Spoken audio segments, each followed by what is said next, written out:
Hi friends, కొమ్ముల boiler solution ఛానల్కు స్వాగతం. ఫ్రెండ్స్, ఇవాళ మన కొత్త అయితే ముందుకు వచ్చాను. టాపిక్లో ఉందో మన ఛానల్ ఎవరైనా కొత్తగా చూస్తున్నట్టయితే ప్లీజ్ సబ్స్క్రైబ్ చేసుకోండి, పక్కన బెల్ ఐకాన్ ట్యాప్ చేయండి.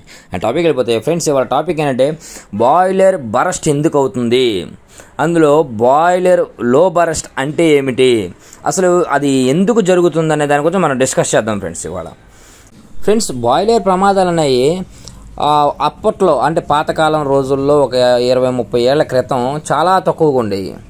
ఇప్పుడు ఎక్కువైపోయినాయి. అప్పట్లో ఎందుకు తక్కువ ఉండేవి అంటే ఫ్రెండ్స్, బాయిలర్ని మాన్యువల్లో రన్ చేసేవాళ్ళు. వాళ్ళు డ్యూటీ ఎక్కినప్పుడు దిగినప్పుడు బ్లో డౌన్ చేసేవాళ్ళు. ఎవ్రీ 1 అవర్కి ఒకసారి గ్లాస్ కార్క్ డ్రైన్ చేసుకునేవాళ్ళు, చెక్ చేసుకునేవాళ్ళు, రన్నింగ్లోనే గ్లాస్ని రీప్లేస్ చేసుకునేవాళ్ళు. And safety wall, kata safety wall అనేవాళ్ళు. ఆ పాతకాలంలో ఆ కాటా సేఫ్టీ వాల్ను కూడా వాళ్ళు డ్యూటీకి రాగానే వెంటనే ఆ సేఫ్టీ వాల్ ఎగిసేంతవరకు స్టీమ్ లేపేవాళ్ళు ఫ్రెండ్స్. అక్కడ నుంచి వాళ్ళకి ఎంత కావాలో అంత యూజ్ చేసుకునేవాళ్ళు, అది ప్లాంట్లో పంపించుకునేవాళ్ళు అనమాట. అంటే వాళ్ళంతగా వాళ్ళని పక్కాగా సేఫ్టీ వాల్ అనేది లేపేవాళ్ళు. ఎందుకని లేపేవాళ్ళు అంటే ఫ్రెండ్స్, అది వర్క్ చేస్తుందో లేదో తెలుసుకుంటానికి. అది చేత్తో పట్టుకొని లేపాలంటే చాలా కష్టం. అది సౌండ్ వచ్చిందంటే అసలు పెద్ద మామూలుగా కదనమాట. అసలు ఒక విజిల్ ఎలాగా ఉంటుందంటే అలా ఉంటుందన్నమాట. అంత చెవు దగ్గరికి వచ్చి విజిల్ వేస్తే ఎలా ఉంటుందో అలా ఉంటుందన్నమాట. అది అంత దూరం ఉన్నా సరే, అంటే దగ్గర మీరు ఒక 30-40 మీటర్ల లోపు ఉన్నా కానీ, అంటే 30 నుంచి అంటే 300 నుంచి 400 మీటర్ల దూరంలో ఉన్నా కానీ మీకు అంత వినబడిద్ది అనమాట. అట్లా ఉండేది ఫ్రెండ్స్. వాళ్ళు ఎక్కువగా ఇవన్నీ కూడా బాయిలర్ సంబంధించిన ప్యాకింగ్స్ కానీ, లేదంటే బాయిలర్ గ్లాస్ కార్క్స్ కానీ, రన్నింగ్లో ఉన్న కానీ గ్లాస్ రీప్లేస్మెంట్ చేసుకోవడం కానీ, ప్రతిదీ కూడా రెగ్యులేషన్ ఫాలో అయ్యేవాళ్ళు ఫ్రెండ్స్. ఇవన్నీ కూడా అప్పట్లో ఏమేమి ఉండేవి, Britannia boiler, Lancashire boiler, వీసిటీ boiler, and Babcocks and Wilcox boiler, loco boilers, ఇవన్నీ ఉండేవి ఫ్రెండ్స్. ఇవి అప్పట్లో ప్రమాదాలు అనేది చాలా తక్కువ ఫ్రెండ్స్. ఇప్పుడు ప్రమాదాలు అనేది ఎందుకు జరుగుతున్నాయి అంటే ఫ్రెండ్స్, నిర్లక్ష్యమే. ఓన్లీ ఈ మోబ్రీ వచ్చిన తర్వాత అందరికీ బాగా నిర్లక్ష్యం ఎక్కువైపోయింది.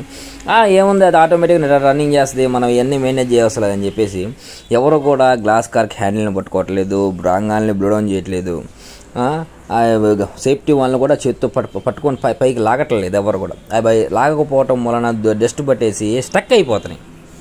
అందువలనే ఎక్కువగా డ్యామేజ్ అనేవి, బాయిలర్ బ్లాస్ట్లు అనేవి జరుగుతున్నాయి ఫ్రెండ్స్. ఇంకో కంపెనీకి కూడా చాలా నష్టము, అండ్ ఆపరేటర్కి కూడా చెడ్డ పేరు. ఇవన్నీ తెచ్చుకుంటున్నారు ఫ్రెండ్స్, కొన్ని తెచ్చుకుంటున్నారు అంతే.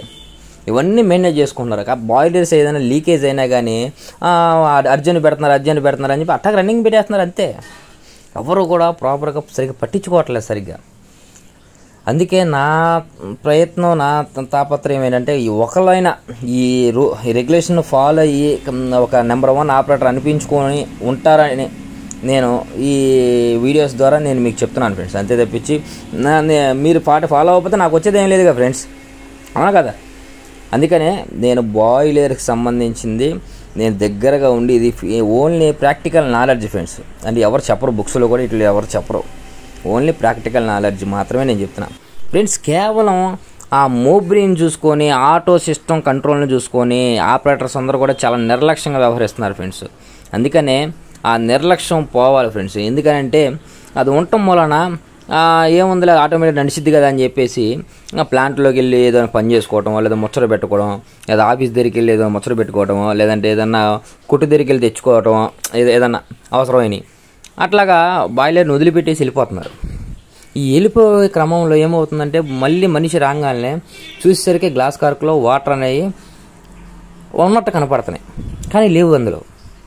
ఈ ఉన్నట్టు ఎందుకు కనపడిద్ది అంటే, బాయిలర్కి ఎప్పుడైతే వాటర్ ఎక్కకపోతే ఎయిర్ అనేది దాంట్లో ఉంటుంది, ఎయిర్ ఫామ్ అయిపోద్ది అనమాట. అప్పుడు వాటర్ గ్లాస్ కార్క్లో పైకి కిందకి ఆడుతూ ఉంటుంది, ఎయిర్ వాటర్ లేదని అర్థం.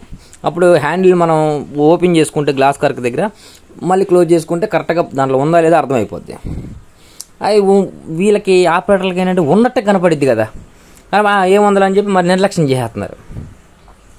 నిర్లక్ష్యం చేసి ఏముందిలే పై కిందకి ఆడుతుందిగా అని చెప్పి పట్టించుకోవట్లే. అందుకనే వాటర్ ట్యాంక్లో వాటర్ ఉందో లేదో చూసుకొని మీరు మళ్ళీ వెంటనే మోబ్రీ ఆన్ అవ్వలేదు కదా, ఆటోలో ఆన్ అవ్వలేదు కదా అని చెప్పి ఏం చేస్తున్నారంటే చాలామంది మాన్యువల్ పెట్టేసి మోటార్ అనేది ఆన్ చేసేస్తున్నారు. అప్పుడు ఏమైపోతుందండి ఫ్రెండ్స్, ఒకేసారి ఖాళీ ఉన్న ప్లేట్స్, ఒక 2-3 అవర్స్ ఖాళీ ఉన్న ప్లేట్స్ ఏమైపోతున్నాయి, టక్మంటూ వాటర్ అనేది ఆ ఖాళీ ఉండే వాటి మీద పడంగానే ఒక్కసారిగా లో బరస్ట్ అనేది అయిపోతుంది అన్నమాట. అంటే వెల్డింగ్ దగ్గర ఎక్కడన్నా వీక్ ఉంటే వెల్డింగ్ దగ్గర ఆ జాయింట్ అనేది కొట్టేస్తుంది, లేదనుకుంటే మొత్తం ముడుచుకుపోతుంది అన్నమాట బాయిలర్ కిందకి. అంటే ఒక బెలూన్స్ లాగా ఉబ్బిపోయి కిందకి అనేది ప్లేట్స్ అనేవి ఉబ్బిపోతాయి. అట్లాగా లో బరస్ట్ అని జరుగుతున్నాయి. ఫ్యాక్టరీకి ఎంత లాస్ ఫ్రెండ్స్, అండ్ 30 లక్షల రూపాయలు బాయిలర్ పాడైపోయిందా, అండ్ అలాగే ఆపరేటర్ పేరు పోయిందా, అండ్ అలాగే ఫ్యాక్టరీ వాళ్ళకి అది రిపేర్ అయ్యేదాకా లేదంటే కొత్త బాయిలర్ వచ్చేదాకా ఒక 1 మంత్ కూర్చోబెట్టి శాలరీలు ఇవ్వాలా, ఎంత నష్టం friends. Thank you for watching VS boiler care and